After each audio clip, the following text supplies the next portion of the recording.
welcome back to my YouTube channel. I just wanted to talk like that, so showing you that I can speak.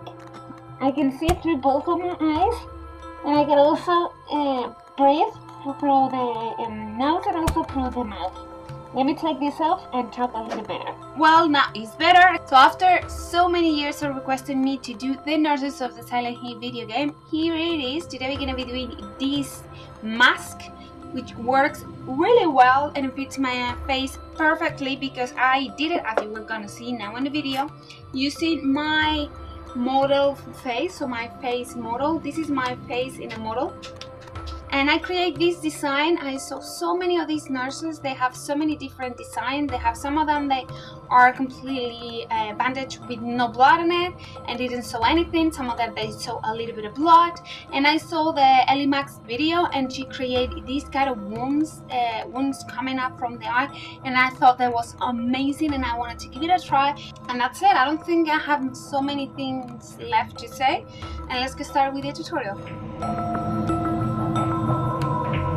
Today I'm going to be using these custom models for the model of my face, but you can use this cheap mask. You can sell it in the $1 store, or do this procedure I'm going to be doing right now on your own face.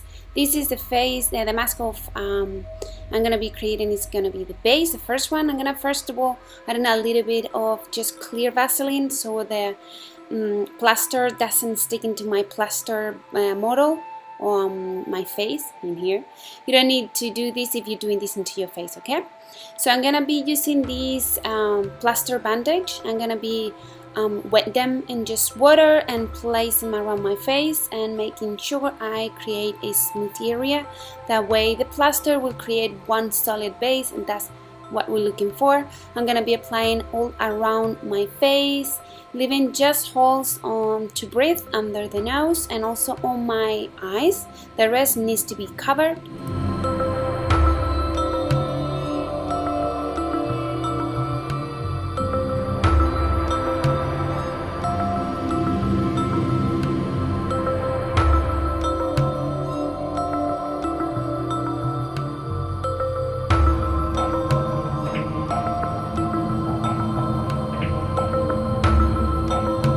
Once the first layer is done, wait for a few minutes, 15 minutes maybe, and if you're doing it in your face, just create some, or do some gestures in your face and the mask will pop up.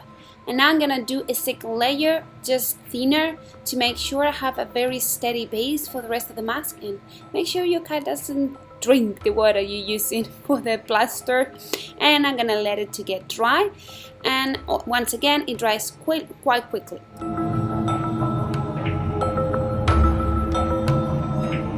For the second layer, you don't have to have the mask on your face anymore, okay?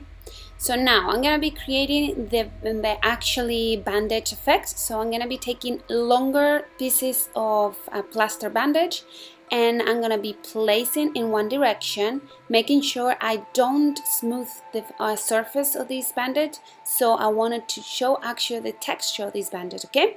So I'm gonna go for one direction in one side of the face and the cross direction in the other side of the face. That it will help to create the visual effect that the bandages are around my face. So make sure you leave just holes of your nose free so you can breathe with it, and also the eyes.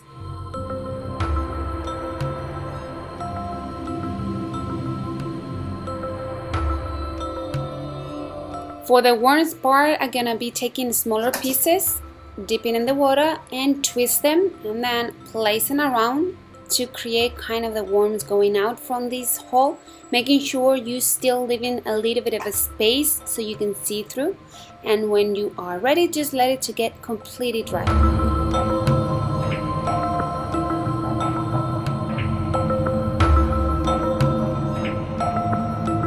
Once it's dry, just pop it up from the mold. That's it. If you're doing on your own face, this second layer you do it on just on a table. You don't need to pop it up. And if you're doing this second part on top of the mask you bought, you also doesn't need to do that. So it's great. So time to paint it. I'm going to be using aqua colors, those that I use normally on the face. I'm going to be taking this yellow mustard shade and apply it with a fluffy brush all around the area, avoiding the warm area. And then I'm going to be taking a little bit of white to create a little more dimension and apply it in some areas to give different shades. Next, going to be giving some shading, and also this is great for dimension. I'm going to be taking a darker kind of mustard shade in a brown wool shade and add it in some of the cracks and some of the folds and blend it. Add it around the entire bandage area, but don't go too far, don't go overboard with this, because that way you will actually become or having the other effect around too much. It doesn't really look good. So this is a great way to make it bandage look old.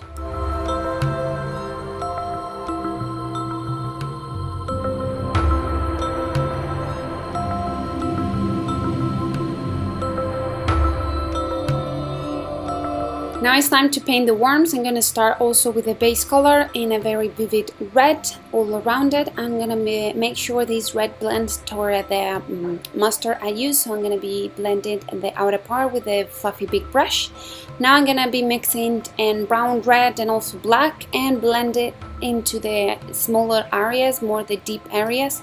That will create a dimension of these worms.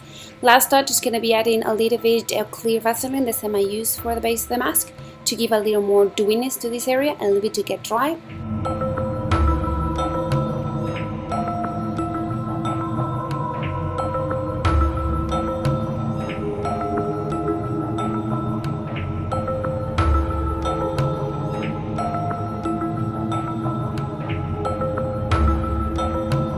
Once it's, before it's getting dry, I'm gonna be adding just a tiny bit of the red around the borders of the open areas. This is optional. Now it's dry, so I'm gonna be cutting the excess bandage around it. This bandage is a little bit outwards for the form of the life cast I use, so it's not work for me. So I'm just gonna remove it with scissors, and I'm gonna be placing 3 lines of elastic band to make sure this mask holds perfectly into my face and doesn't move. So I'm gonna be adding 1 line of the elastic band around the forehead, 1 on the chin and 1 on the center of the face. So the thing to do is just poke a hole in one of the sides and poke a hole on the opposite side of the mask. Just nail through a elastic band and knot it, and that's it. Put it on, add some Norse costume, and we're done. Well guys, I hope you enjoy this makeup tutorial or this tutorial. This is a creepy one, right? I hope you put it on practice. This is a quite light mask, even though it has some few layers of this plaster bandage, and you can create so many designs and things that you can do with this. Even though I put 3 lines of elastic band, doesn't need them because it's not heavy at all or whatsoever. I'm gonna leave the list of products that I used to create this mask, as always, on the bar below, next to a ton of other tutorials that may find interesting for you for Halloween. If this is the first time you see me, hi, welcome to my channel. I'm a crazy person that do so many crazy things on makeup related things, and I upload Monday to Friday in the October month for Halloween, and Thursday and Tuesday and Thursday the rest of the year. So many character, fantasy and special effects and tutorials all for you. So I hope you liked it. If you do, hope you did, please give thumbs up to this video and share it to your social media so more people can watch it and try it out maybe.